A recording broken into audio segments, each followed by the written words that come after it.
Spider going to your houses and the shrimp still don't peel. Oh my God, bruh. I slept probably 20 hours a day. I didn't eat at all because, there's no bidets in prison.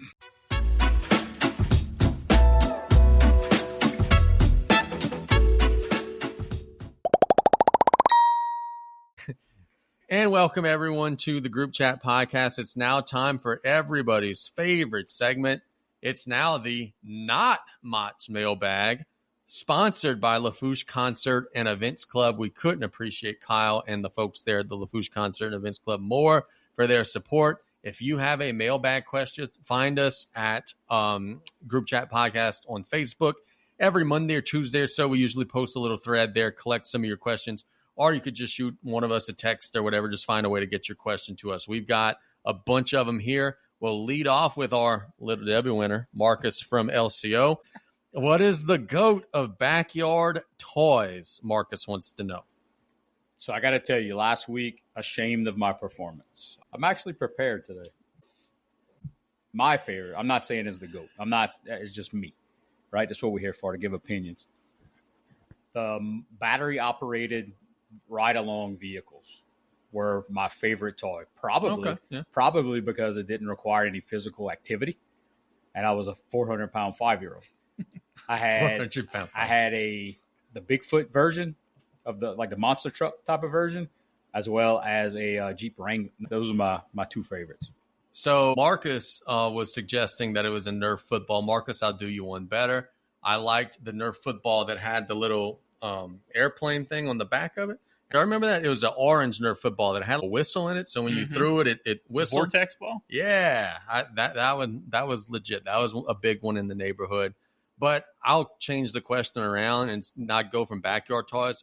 What's the thing where we would put the little basketball in the thing and shoot it, and the goal would be revolving, and it would keep score? What was that called? A hot shot? Pop shot or something? Pop shots. I was big into that. And then I also was a big Karate Fighters mark, too. I know that's not backyard toys, but those were some of my... Okay, this might show my age again, but Jacks. Lawn darts. What? Does anybody remember lawn darts? No. These big darts with pointy metal tips. It was heavier on the tip side, so you would be from far away, kind of like the beanbag toss that they play at the youth center, whatever that's called. Cornhole? Cornhole. Kind of like that, but with darts, and you just launching it across the yard, and there was a little ring on the other side. You were going to try to make it in the ring. It's banned because it was so dangerous, but it was cool toys. Okay, on that same line, and when you just said dangerous at Spark, how in the hell did they let us do archery at junior high school? That's still a thing now. How's that a thing? Literally, I could take that thing and point it at somebody and just blast them right there. I get it. It's not all the way sharp. It's sharp enough to go through that target. How is that allowed? I never thought about that. Do they still do turkey shoots at Lafourche? Bro, you can't bring a pocket knife or nothing, which, hey, rightfully so. I'm not saying that you should be able to have one, but we're able to shoot bows and arrows at people. Come on, man. Another good backyard toy. Shout out to my brother Robert. He built a Flintstone mobile. Actually built a vehicle probably when he was about 15 years old, and we used to ride it around the yard. It was not motor operated, but it could be pulled. It's pretty awesome.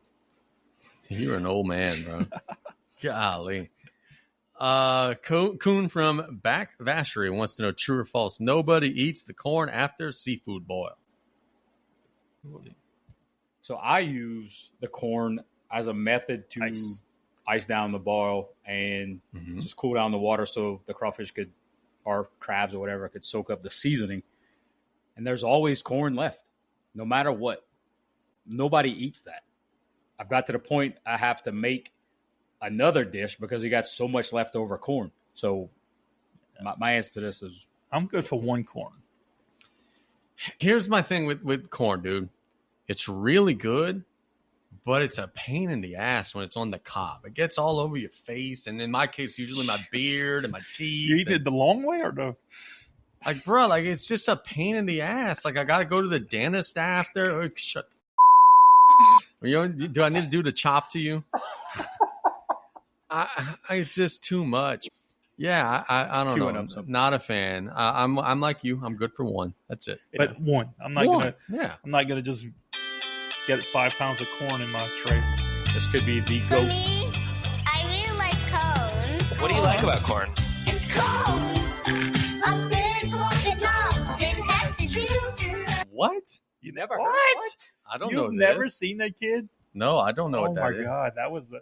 All right, hey, do y'all That know was that? viral. Do y'all know the story about our friend Mr. Taylor Griffin and corn? No. Do we want to? Turtle is afraid of corn.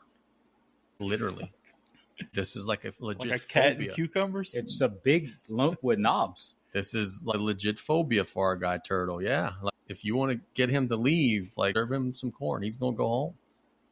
So that's all I got to do to get him to leave? Yeah, pretty much. Pro move on the corn. You cut the corn off the cob, post boil, and there's some kind of dip. And we made it after the last one because we had a ton of leftover corn. And it's solid.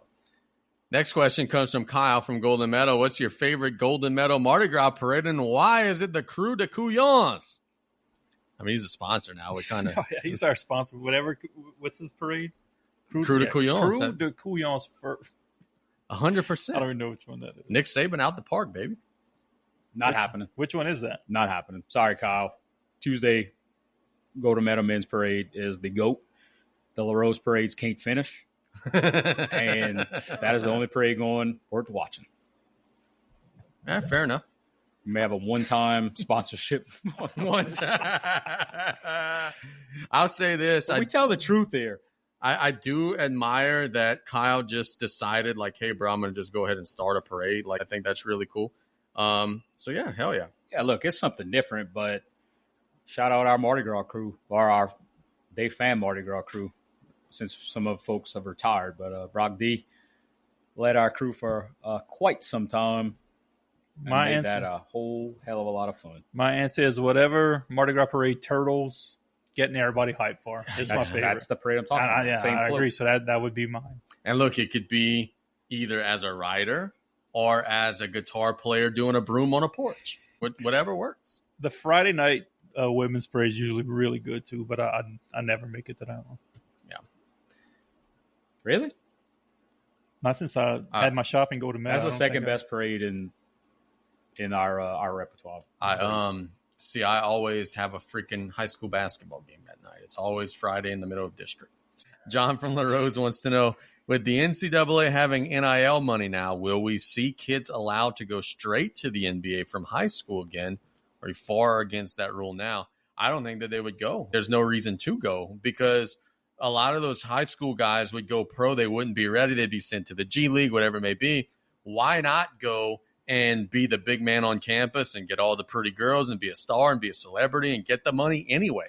I think that they could put the rule in, but I think far fewer people would actually do it because of the NIL. Now, look, we see it now where people are choosing to go back to school for their sophomore and junior seasons because they're making $4 or $5 million a year. So why not? If we put the rule in, that's cool, whatever. I'm not for or against. I'm indifferent. But I don't think that it would be executed because I think that people want to go to college now. Oh, I agree.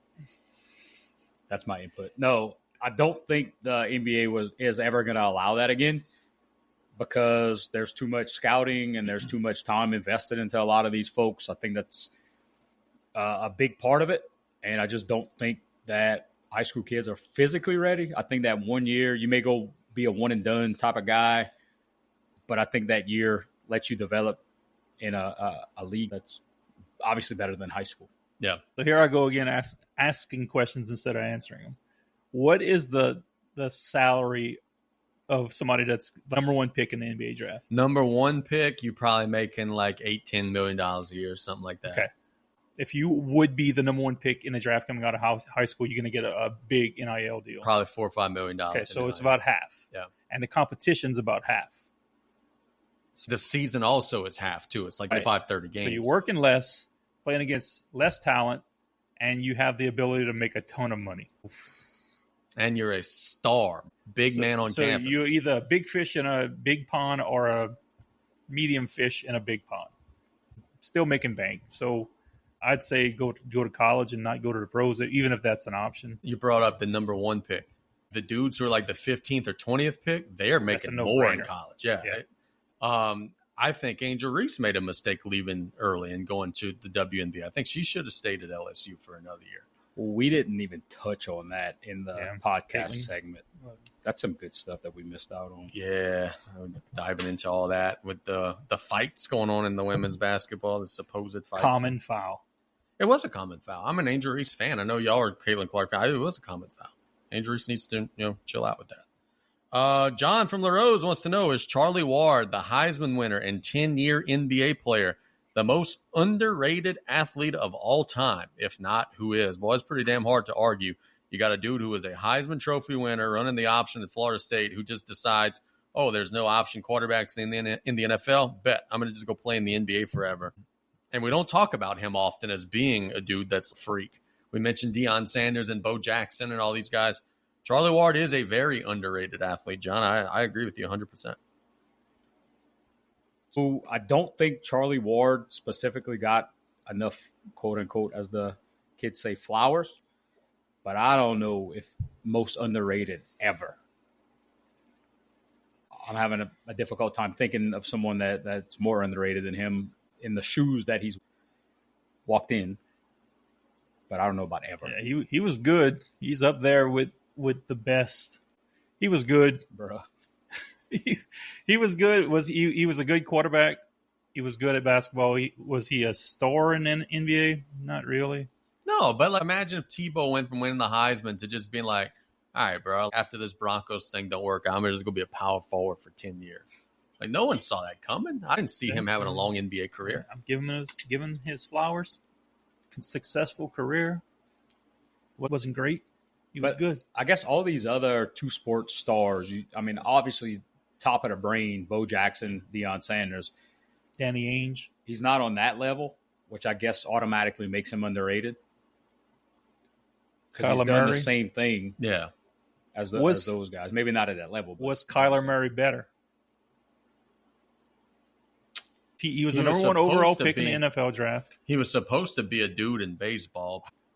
I don't think he ever played pro baseball. I'm pretty sure he got drafted. Yeah. He got drafted. They wanted him badly to play pro baseball. He's a good one. The thing with Kyler Murray is I don't think he's a very good quarterback, but other people disagree and think that he is. He's a good Fortnite player from what I hear. He was drafted 9th overall in the 2018 MLB draft. Damn. Yeah. So you're the number 1 overall in one sport, 9 overall. That is pretty impressive. I ain't going to lie. What about Elway?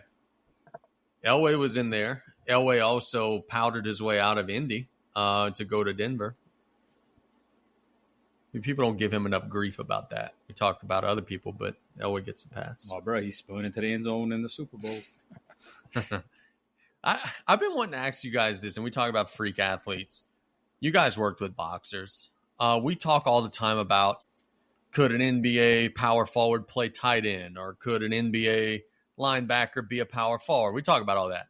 The best of the best boxers, they freaking like Floyd Mayweather at his peak, 170-pound dude, ripped to shreds, great stamina. Do they translate to any other sport, or are they just born to be boxers? It's a good question that correlates into a question that we have later. Mayweather specifically, no. I think the biggest he's fought at was 154 pounds. I don't know what position you put a 154-pound guy at. He has a soccer type body type. Yeah. I don't know that he kicks anything other than women sometimes. You're definitely a Queen fan. Body type. Oh, my God. Next question is from Joe from By the Popeyes in Raceland, who wants to know, you're down 1 with 3 seconds left. Who's the last person in sports history you want taking the shot? Chop's typing right now. You know, like when you're in an iMessage, you see the little thing that, Chop, I see you typing right now. Who's the least clutch player? I mean, it's... Whoa. Didn't have to say basketball player, right? Say athlete. Yeah. Okay. I have my answer queued up. If we're not playing basketball, it's Scott Norwood, right? He missed the freaking game-losing Super Bowl field goal. Ray Finkel. Emmanuel Yarborough from Jesus UFC 1. Christ, the sumo look at fighter, this dude. 600 pounds, lost to Keith Hackney. I believe that was UFC 1 or 2 very early in those days. That is the last person in professional sports that I would like to take my last second shot. Look at what that if that guy. dude has a sick jump and you just never see him shoot? He couldn't get it off in 3 seconds. It'd take him an hour to catch the ball and another 4 hours and a snack to figure out a shoot. Wasn't he the guy that was chasing down Keith Hackney on that game? Yeah, he on that lost. match? He got knocked out. Yeah, Keith Hackney threw a lucky punch. Back when UFC was a man's sport. Who's y'all answer? I don't want Jarrett Lee doing anything. And again, this is not we're playing. I'm playing Right. football now, but I wouldn't want Jarrett Lee doing anything for me. That was a guaranteed turnover. My guy is Chip Lowmiller. Hey, Chip was legit, man. Chip shot Lowmiller. I thought the Saints were getting an absolute stud. He came over from Washington, Mm-hmm. and I loved him in Washington. Not so much as a Saint. Yep. Next question.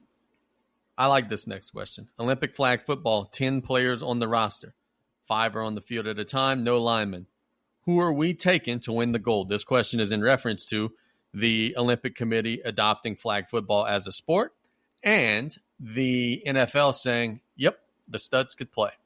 So who are we sending out there in 2028 to absolutely destroy the rest of the world? Told you. Did all my homework today. Ready? Quarterback, Joe Burrow. Okay. Receivers, I went with 3. I only went with 1 running back. Jamar Chase, Justin Jefferson, DK Metcalf, Ooh.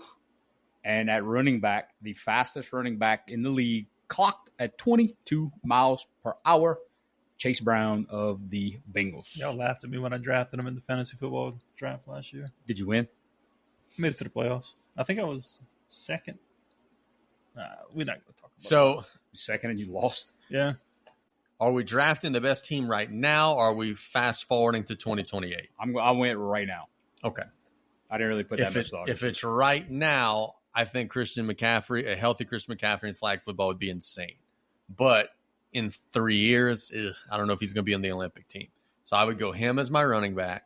If I'm going to the future, I'm thinking your boy from Boise, Genty, might be that dude by then. I'm going Burrow also as my quarterback. I'm going Jefferson, Chase, third receiver, CeeDee Lamb, baby. I got to go with my Cowboy. And then defensively, can you imagine the receivers and quarterbacks for like Team Iran and Uzbekistan trying to run from Micah Parsons? You're And going to like, be a dude from Iran that calls you and says that you have tax issues No, or you're dude. getting arrested. like General Adnan and the Sheik are going to be trying to draw up stuff to keep Micah Parsons off of the quarterback. Dude, it's going to be nasty. We're going to beat the out of everybody. I was concerned, hey, our NFL guys are not going to play, and we're going to go and embarrass ourselves like we did in that tournament. They had a bad. football World Cup, That was terrible. and we got embarrassed. But once the NFL greenlit the dudes go and play, bruh, can you imagine Team Portugal trying to slow down Burrow, Chase, and who the hell they're going to have? Shout out to LSU 2019 team. Hey, baby. Flag football, is it the rule where if you go 5 seconds or whatever, they can rush? I don't know exactly how it works, but come on, dude. Like, Because that changes my quarterback. Because it's either Burrow if there's no rush or JD5 if they can rush. Jaden Daniels. Running back, give me Bijan Robinson. Receivers, I'll go with Chase, Jordan Jefferson, and Justin, please clarify. Justin. You don't want Jordan Justin Jefferson. Jefferson. Sorry, not Ricky Jefferson either. And I need another receiver. I want to say Neighbors, but no. CeeDee Can't do Lamb, that. dude. Tyreek Tyreek, Hill. yeah. There we go. As Tyreek long as you Hill. don't get arrested by the Coast Guard, he's my receiver. Yeah. Tyreek, that's a good one. I was asked this. Okay, let's say we ran out a team in 2028. Let's say Goodell decided to be an asshole and was like, yeah, you guys, we're not letting the NFL play. If we ran out a team in 2028 of Tom Brady, Terrell Owens, Randy Moss, LaDainian Tomlinson, Ocho. would our retirees beat Team Italy? Yes, so. right? Like T.O.'s on YouTube all the time running 4.40 still today. Yeah, Like, there's no contact involved. They're going to still destroy everybody. a lot of those guys still train daily just because that's their regiment for a decade or two, and they just don't ever stop. So, yeah, absolutely. Yeah, I'm with y'all. There were some people on on the interwebs who disagree, like, oh, they washed up. No. Who for Team Britain is guarding Terrell Owens man-to-man? Nobody. The part that they can't do and why they're not in the NFL anymore is that they can't be tackled. Well, this is flag, baby. There ain't no tackling involved. Like, they're still going to run through you. You have William Regal as the tight end. And Nick, real quick, if a person says and puts on social media, I'm going to do something if I get X amount of likes. It's coming, dude. So, luckily, we live in 2025. It's the embroidery that we're waiting on. Oh, you have it. We can get that done. It's the embroidery. Every time that you mention CD done. Lamb, I think of CG Gisclair. That's what triggered that memory. No, I got the cover all. It's the embroidery that we're waiting on. This is Ags by the Thibodeau 7's grandmother. Screw that lady. What is your favorite LSU Tiger football player of all time? My all-time favorite in the past is Kevin Falk. That guy drew me into being an LSU football fan, a homer, and why I am standing with the team like I am today. Current time, Jaden Daniels.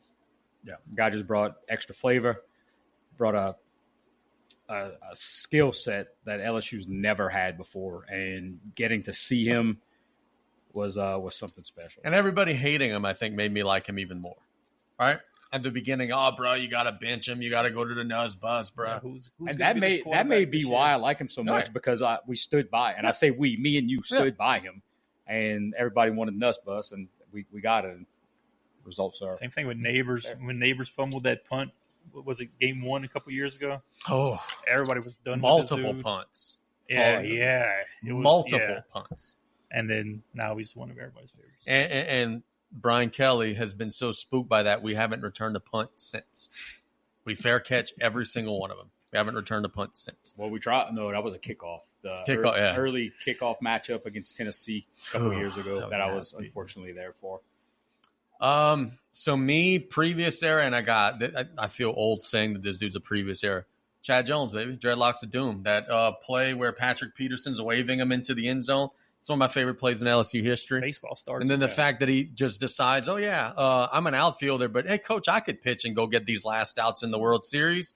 Legend. I wish he wouldn't have gotten a wreck on the way to the freaking NFL draft and screwed up his entire career, because I think he'd have been a freak in the NFL.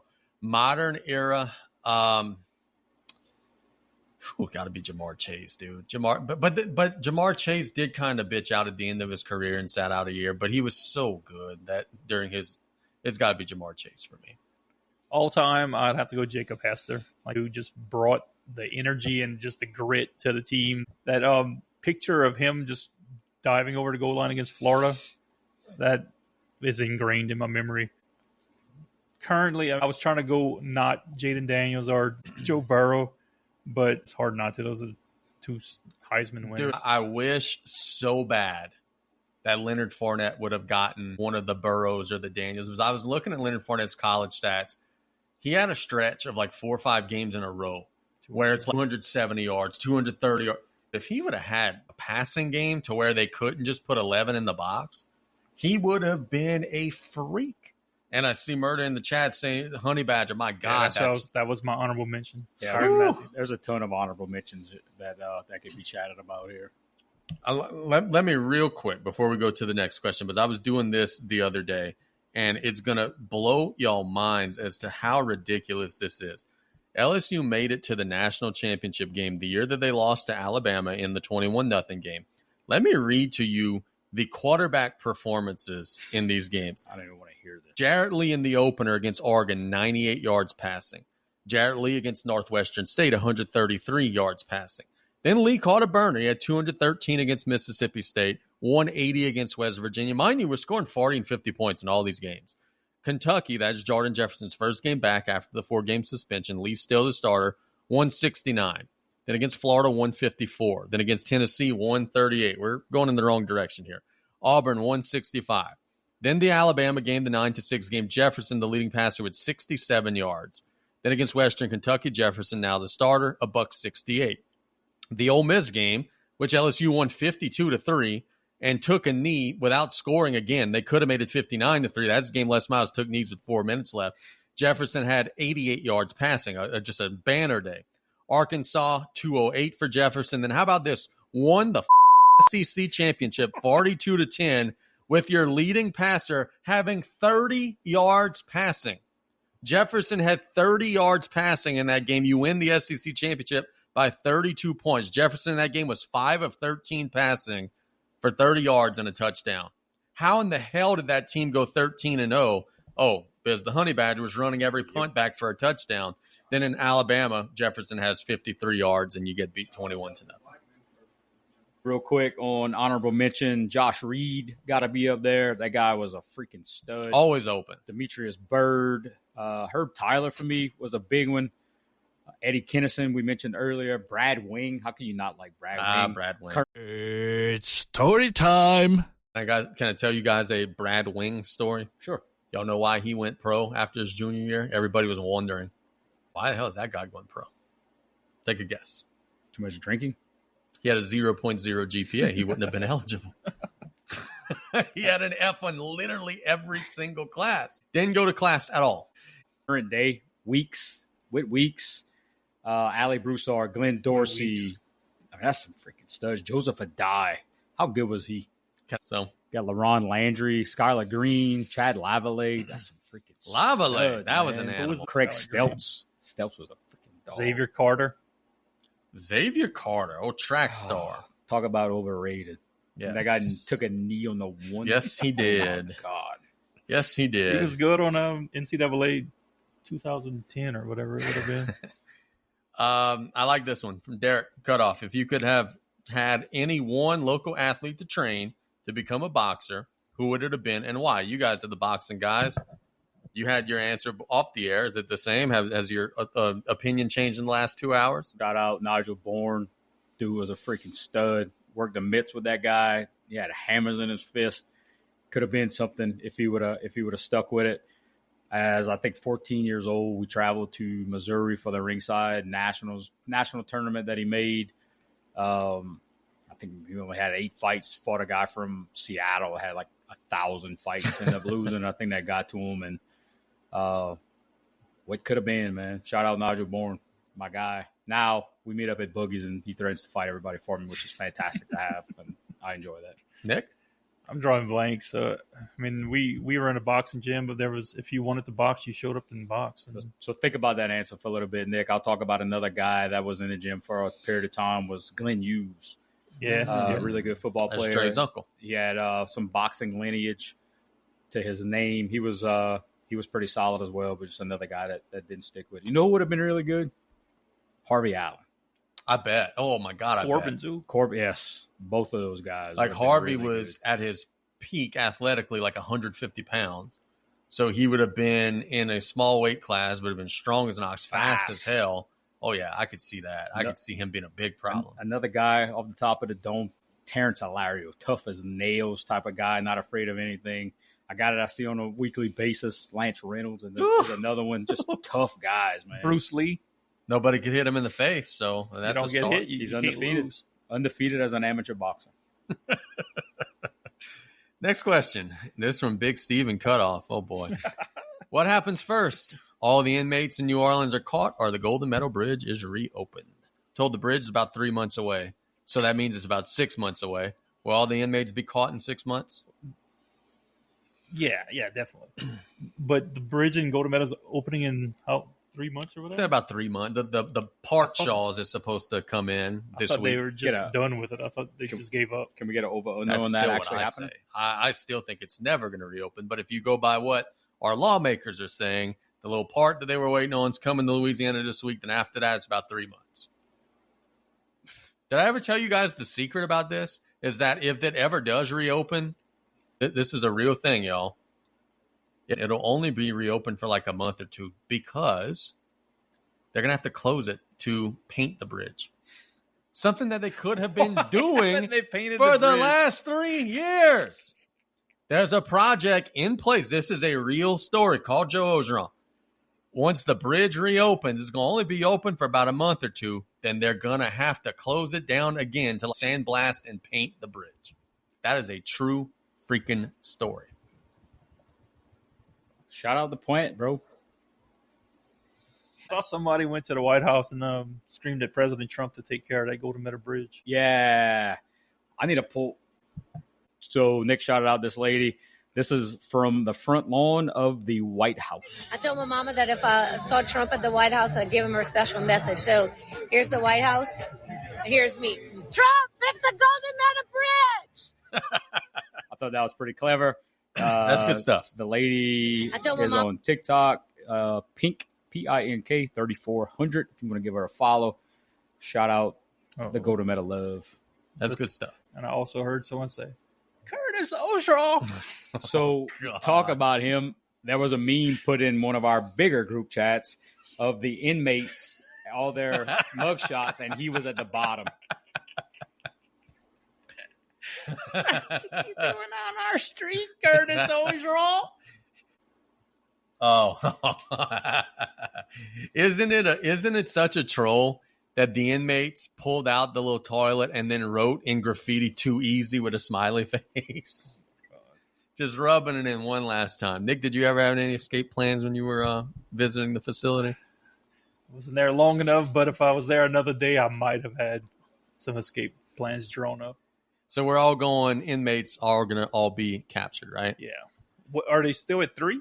Only 5 have been caught, so that 5, means okay. we still got 5. How about this? The freaking police chief or whatever says they got information that all 5 of them are still in New Orleans. Why? How? Not right. How could you still be in town? That was out like of a town. week ago. Leave. I'm going to blend in. No, you're not. I mean, yes, they are. Yeah, fair enough. Hey, before we go to the next question, let's play a little game. Sure. We talked about the New Orleans inmates and not little games. Let's just play a game. Sure. So We got 5 of them.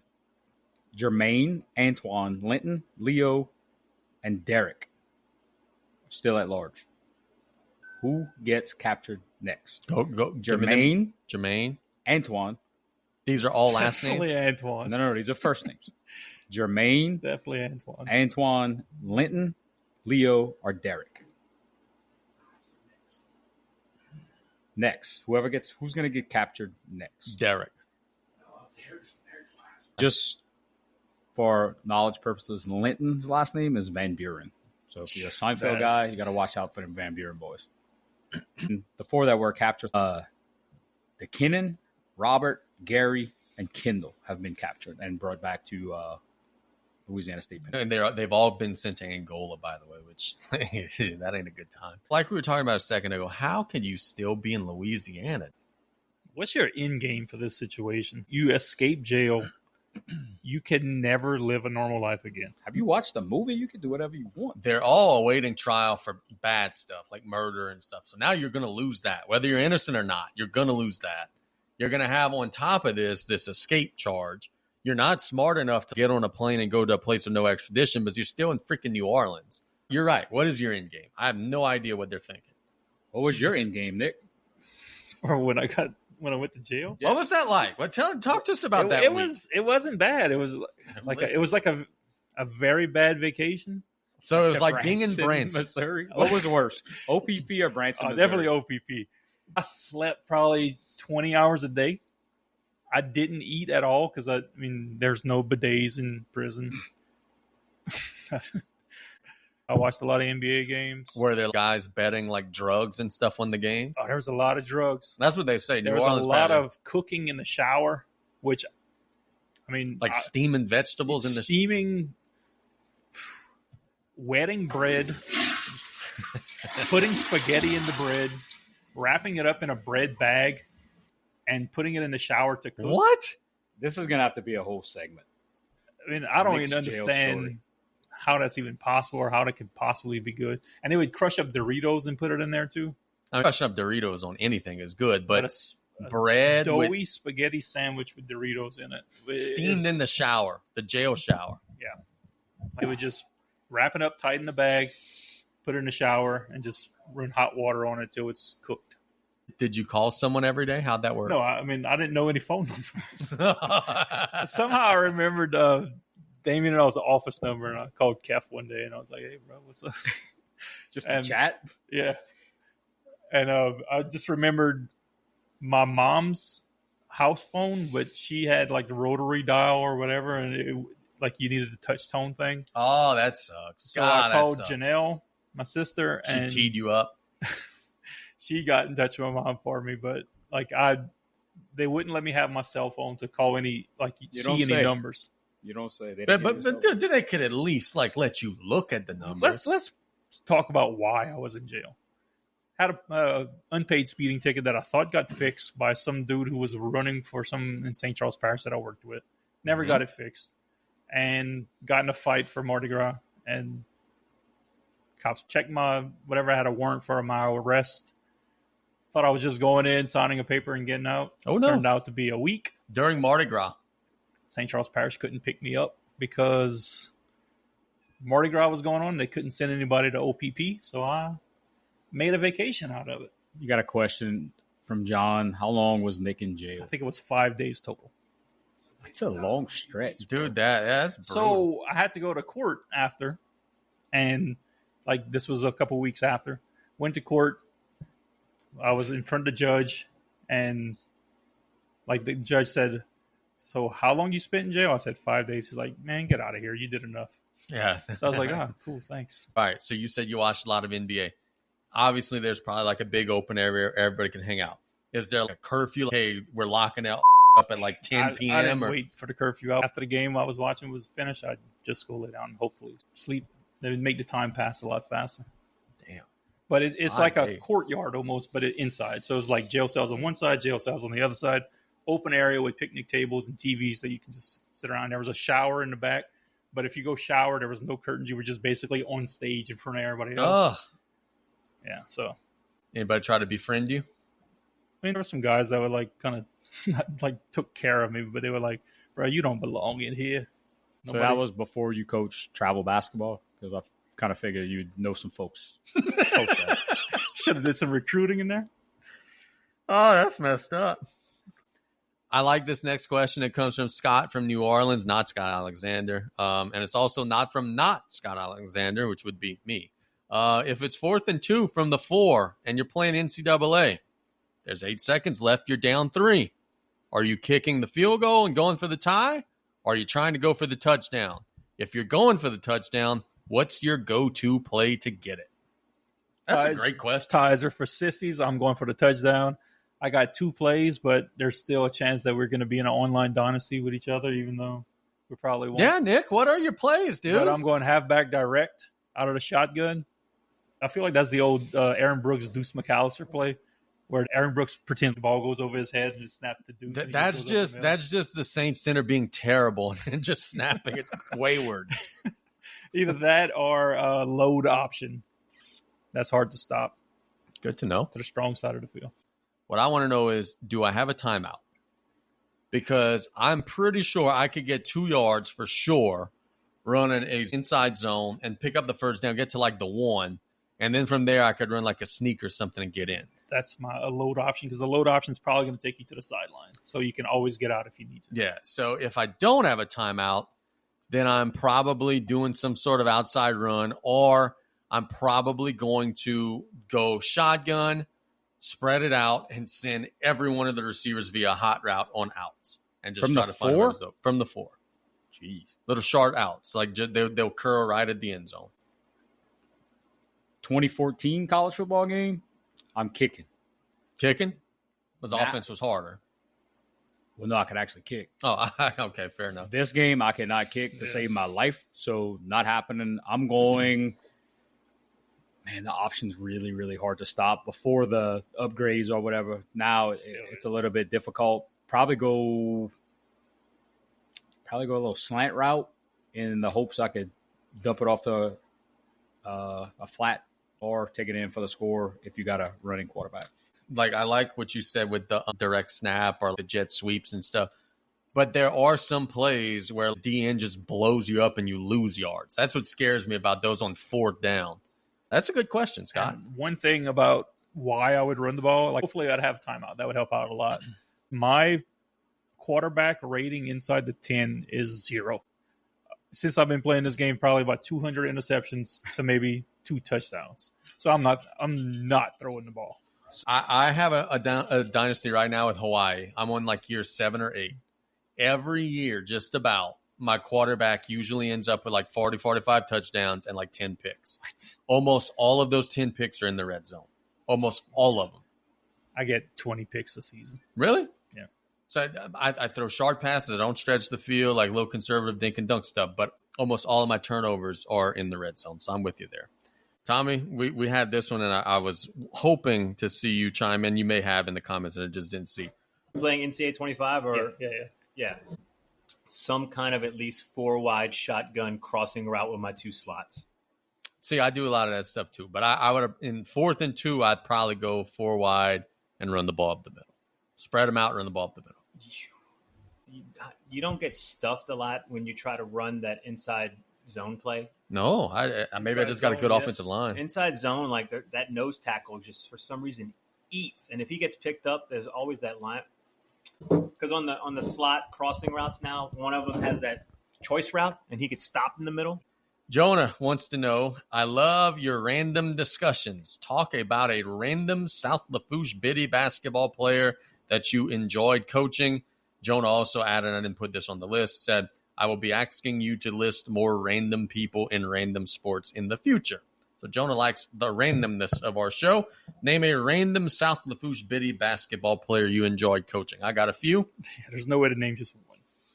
Donovan Hines. Go Shoes. That's a good selection. Kid that was living in Grand Isle. His mother, I believe, worked for the Coast Guard. Yep, I think so. So they came from, where'd they come from? It was not Louisiana. Indiana, something like that. We all coached the same age group. We were all kind of competitive in terms of wanting to win. And the first game of the season, we see this young man who has these bright gold shoes who could really play. And the little giants in us, we were like, hey, that kid's playing for the wrong team. Movie quote there. They tried to get him. Do y'all remember Donovan in All-Stars when we would have like a big lead when we were playing the white team, whatever, trying to dunk in games and was not that far off? I know the mom used to be on Facebook. I don't think I have her anymore. But I wonder what he's up to these days. He'd be around that Terrence Petrie age, probably as a freaking star receiver. But he said that he liked acting and stuff too. So I could also see him being a movie star or something somewhere too. Had a ton of charisma. Donovan Hines, my answer, all day. Core memory from Donovan was our last game. Everybody knew that he was going to be moving. He was so sad. Wherever that was. The team got him San a ball. Diego, I think. And I got the free songs telling this story. After our last game at Nationals, very emotional locker room, knowing that he was going to be out. And knowing it was the last game that we were playing into the season, but then knowing that he was going to be gone and on to the next venture for the Coast Guard with his mom. That was some interesting times. He said to us, we've lived a bunch of places, but you guys are the first ones that felt like family. And when a freaking 8-year-old or 10-year or whatever says, like, that's really cool. Yep, so that was legit. Sucked that he had to move away. I wish he could have grown up with the rest of the crew here. I'm going to list 6. Yeah. That come to the forefront of my head. It might be 7. So when I first started, Terrence, Meathead, Buddy, 3 extremely Buddy Fonseca, he doesn't play anymore, but 3 extremely special kids that I developed a really good relationship with. And now I got 4 kind of road dogs that roll with me. And that's going to be L.A. Guidry, Kinsley Terrebonne, and Leighton Full-Love, Adam LaFleur. And then my last guy, I got to give him a special shout out because I know senior year came back to basketball after taking a couple years off, is Peyton Hebert. Oh, yeah. Peyton's a dog, man. Got my graduation card from Peyton today. It was addressed to Coach Casey. Say, hell yeah, baby. That list of kids that I just rattled off, and I know I'm missing a bunch. You got Landon Araby at Edie White right now. That's just A-plus kids. Not super basketball players, but super character players. I had the fortune of coaching Terrence when he was so young that he was literally afraid to shoot. Remember when we had him on the B team in U8, he was like 4. We were telling Terrence, go shoot. The other team's in the box, like, go shoot. But I'm not open, Coach Casey. You're wide open, dude. Go shoot. And now one of the best players in the area by far. By the time we ended our time with him, like 8 years old, he didn't need us anymore. He could have coached. Nope, 100%. Let's say so, I mean, you can't just name one person. I'm struggling because there's so many. Like, you got Terrence Petrie. Okay, we all coached some awesome kid, stud. Then me and Casey coached the team together with Terrence on it. we were probably together for 3 months, but it seems like years when you like just looking back at the memories and all. We had Dude, Nick Coleman was a bitty superstar that Victor year. Nelson, Blaze Mayberry, Evan Louvier, like that whole group. I stayed with Blaze and Evan for years, coaching them, and like that's some of my favorite kids I've ever coached.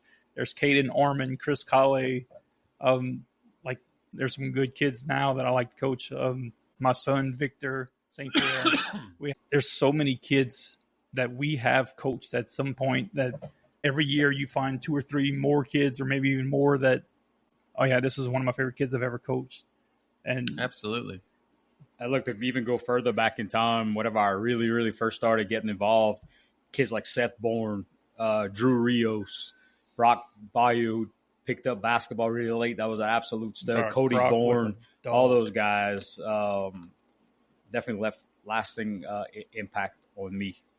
Yep. As a coach. And the team I just finished, kind of got a 12-year-old B team trying to beat 12-year-old A teams and all-stars, and we didn't do very good, but there's some kids on that team that just coaching them, you could see them grow. And like William Griffin has no confidence in himself, and I'm pumping him up the whole all-star season. I'm like, dude, you're going to be the starting point guard for LCO in 2 years. And he's like, oh, no. I tried to put him at point guard, and he did not want to play point guard.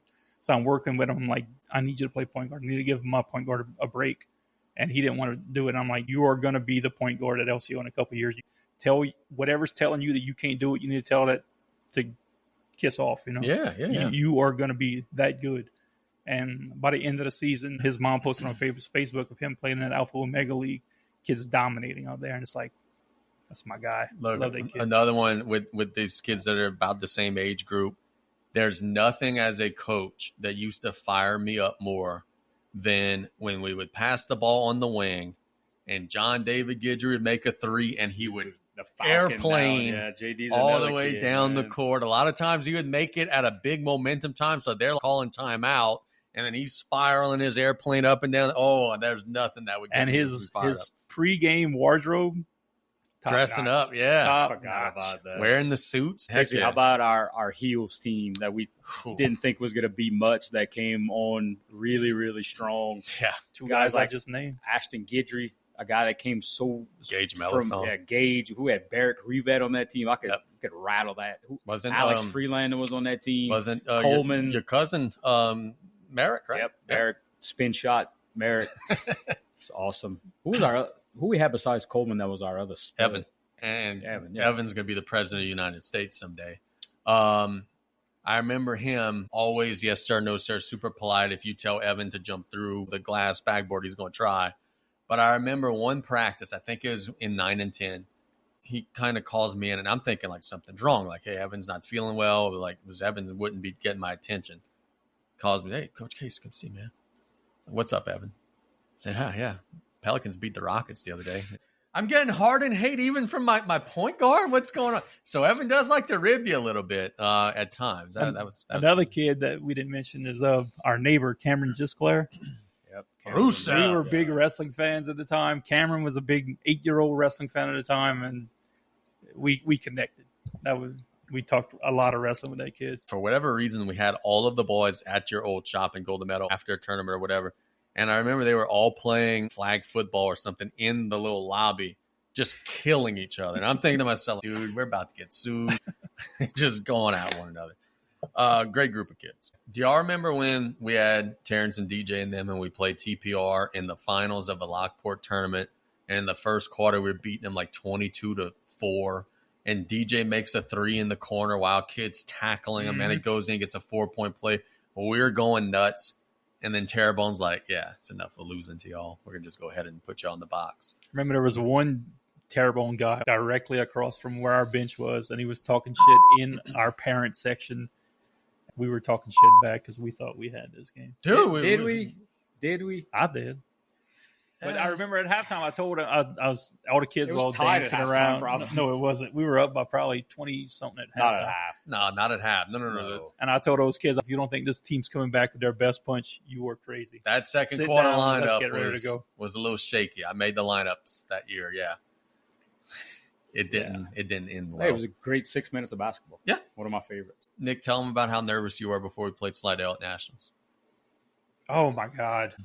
We were a pretty good team, but there's some teams out there that were just much better than us. The Slidell Pelicans, basically. We win our first 2 games at Nationals unexpectedly. Weren't expecting to win these matchups. Like, we were the underdog in both of them. We won both of them. And then we are in the semifinals of Nationals having to play against a team that just 50-pieced us 2 weeks ago. And, like, everybody on Facebook's pumping us up, just like, oh, man, good luck. I hope y'all win. We're going to be watching. I'm like, oh, bro, that's the team that just beat us by 50. Everybody's watching now. We posted so many pictures and made it look like everybody's pumped up about us that we're going this far. And I know what's waiting for us at that Thibodeau gym. And it turned out exactly how I was expecting. But early that whole day, I was sick to my stomach, just nervous, kind of worried, and kind of knowing what was going on. But maybe we're better than we had played that couple weeks ago. Maybe we could beat this team. And it went exactly how I expected it to go. Yeah, didn't go our way. Hey, so real quick before we move on, I think we got a couple questions left. Scott Freeland in the chat. Greatest biddy game ever. All right, so there's 2 for me right out the gate. I know 1. That's where I'm going with. The Heels against Ashton and them. Happy birthday, Ashton. Yeah, talking about your close loss. You were involved in one, too, with Blaze and them against Victor and them. Yeah, that was a great game, too. I was not involved in that. That was an so awesome glad game. You caught that on video. Yeah. Randomly, you at the youth center videoing the end of that game. Victor, I thought, was going to make a half-court shot at the buzzer and beat y'all. I thought for sure we were fouling them. Basically, that game that we got an opportunity to coach, there were probably 30 people in the stands, but I felt like there were 1 million people in the stands. Coleman's fouled out. I think Evan may have been fouled out as well.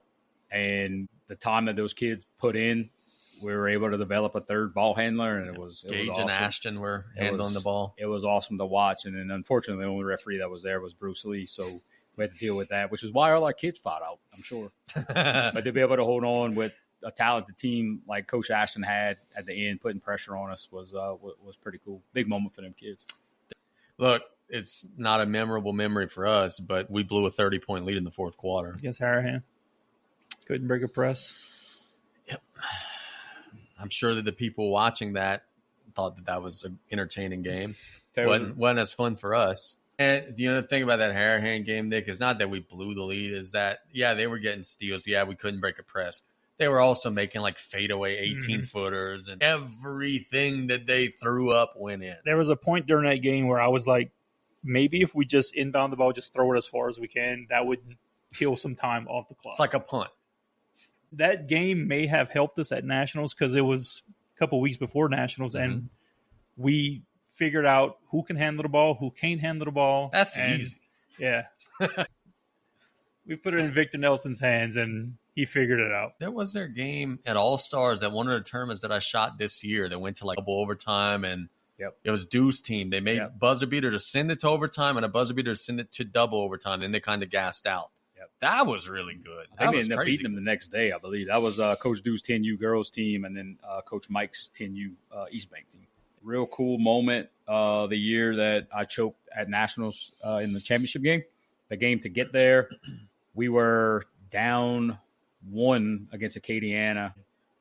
Look, we were stacked too. It was the Ida year where boundaries were open. So they had a couple kids from TPR. We had a couple kids from TPR.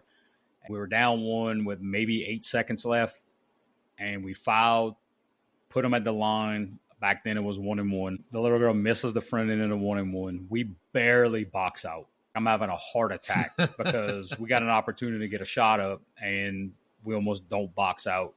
And we do this drill. We call it 4-man fast break every single practice. And we ran that drill to a T. I believe Vivian Martin caught the rebound. Outlet to Emmy.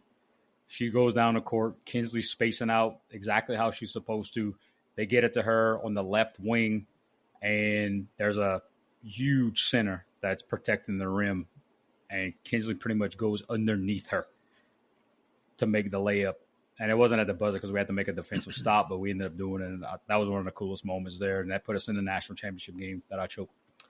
Man, what's the most clever troll/heckle you have ever heard someone chant at a sporting event? This is from Mike from Galliana. Go ahead. Paul! I hope you get pink eye. Paul, I hope you get an ingrown toenail. This was the Jamboree Circa 2011. Our guy Nigel just laying into our guy Paul, who was a actual referee during the football game. My two favorite. Sick over there? No, I'm screaming at Paul and I'm throwing out my voice. So my two favorite come from South Lafourche football games, sitting in the stands. One of them, South Lafourche was playing South Plaquemine at South Plaquemine. So I was there. And we had a fan that repeatedly shouted, "Shoot the linebackers." Why? I don't know. He was trying to get the coach to blitz the linebackers. I gotcha. But shoot the linebackers in this day and age. It was awesome. So my second favorite was at a South Lafourche Jamboree. Same one. Central was playing McMain, as they always did. They absolutely were not playing McMain, but that's just what we said. They were playing McMain. And the Central person, for whatever reason, I guess because we were talking trash, turns around and shouts at us. And I say us, I think it was us three there. Home run, out the park, go Nick Saban. Nick Saban out the park. Because all Central Lafourche fans are huge Alabama fans. That's what's in my head. And my number 3 on the list comes from a travel basketball game during the COVID time period. It was an official that had a mask that was altered to be able to fit his whistle in there. And it looked a little awkward. Guy made some questionable calls. One of my parents lets him know, hey, if you take the off your face, you may be able to actually call the game. Love it. That was another solid one. And that's a great parent, by the way. I know exactly who you're talking about. He's going to know the story. I'm telling you, you're an awesome parent. Yep. Everybody needs one of those guys on their team. 100%. Mine would be from the Saints game, probably circa 2011. This is Keg's favorite story. We're sitting in the club section like some fancy boys, and Saints are on defense, struggling. The other team's just marching the ball down the field. We're putting up zero fight defensively. That's per the norm. And some lady stands up and yells, "Come on, Colston, do something." Okay. So we are on defense. Marcus Colston, receiver. And then eventually this lady left, and I let her know that I didn't appreciate her being around us. I thought you said something like automatically to her. I might have. Probably did. I have to get Keg on to give some credibility to that story. And my all-time favorite fan heckle at any basketball game, when it's quiet, just yell, "Clock!" You'll never see somebody working the clock panic more than if somebody just yells, "Clock!" Yeah. I might try that this weekend. Yeah, that's a pretty good one. I love when it happens during Summer League and the fans wrong. Like, dude, it's running time. Relax. Clock! What's the slowest you've gone while traveling on 308 from down the bayou to Highway 90? This is from Kenny from Valentine. Oh, my God. They killed Kenny. I drive 308 every day, Mm-hmm. going to and from Houma or Gray. I truly believe that there are people that wake up at 5 o'clock in the morning, We scooching in. specifically to drive piss off the under people. the speed limit. 100%. What makes this even better is during sugarcane season, there's tractors. Oh, this pisses me off so bad. Tractors are 15 miles an hour max, and there's nowhere to get off the road. And then when there is opportunity to get off the road, we're good. Tommy, what's the legality of tractors on a highway? Some tractors are highway legal. But shouldn't you have to hit like a requirement of speed? 6 miles an hour. You were going 7 miles an hour, officer. Oh, I'm sorry. Do I need to say everything twice? Yeah, the comfort level with the viewers would probably work on that. Understood. I do know that tractors have street legalness and they have their own set of requirements. Unfortunately, I am not abreast of the exact specifications for tractor travel, but you might have a solid argument if they're going abnormally slow, and what they usually tend to do is cause road rage in the people behind them, which leads to phone calls for me. So I will sit this one out. The biggest thing that I liked about COVID was not having to commute every day, because Damien, you are right. The freaking tractors are unbearable. And what you just said was so profound. They have chances to get off on the side and let you pass, and they just don't give a whatsoever. And that is beyond annoying. And that was the only positive about COVID, was that I ain't got to deal with y'all anymore. And then now we learned, hey, it actually works better when you're working from home, so I've never had to commute again. So Tyrus said, if you have an orange triangle on the back, you could go as slow as you want. I disagree. Have some freaking human decency and don't be an ass and let people by. Somebody has somewhere to go. It might not be sugarcane fields, but Jesus Christ, that's frustrating. Don't be an ass. Let people pass. There you go. Put that on a bumper sticker, dude. There's no hope with dope. So I think I'm the only one that went to Nichols at this table. And Shout if out you go to Nichols. Nichols, that morning commute from Cutoff or whatever down the bayou to That's gotta be Thibodeau, brutal, dude. nothing but sugarcane trucks in your way the Yes. whole time. If you have a 8:30 class and you think of Thibodeau's 45 minutes away and you're going to leave an hour before, you're going to be late to class every single time. And you're going to have sugarcane all over your vehicle too, windshields. I've developed a strategy of people who not to stay behind. Oversized trucks, could be dualies, could be jacked up trucks. You think those type of folks would drive a little faster? They don't. Anybody with a nickel sticker, do not follow those people because they're going to go 10 under. And obviously 18-wheelers and really, really oversized vehicles. Avoid all of that. And then you're still going to get behind somebody that's not going the speed limit. It's frustrating. My heart is 100% full right now, seeing all these athletes that I've been a part of their journey making the high school teams, and I've only seen a couple so far. Johnny Lee's one of those, and now the girls are starting to hit the social media waves. I've seen Alea Guidry. I'm seeing Kinsley Terrebonne. That is freaking awesome. Dude, that's awesome. That's really And cool. I got a text yesterday from Claire that said, hey, Terrence made the South Lafourche team. I was like, man, I'm so proud He of was that on kid. the fence, bro. So proud of you, Terrence. Good job. So thanks to everybody for sending a question. Thanks to the Lafourche Concert and Events Club for sponsoring our Not Mott's Mailbag. And thanks to you guys for sending your questions. We're going to do this again next Wednesday. Hopefully we have another loaded up Not Mott's Mailbag sponsored by the Lafourche Concert and Events Club. So for the crew here at the One More Round Studios and the Group Chat Podcast, you've been listening to our Mailbag. Y'all take care. We'll be back next week.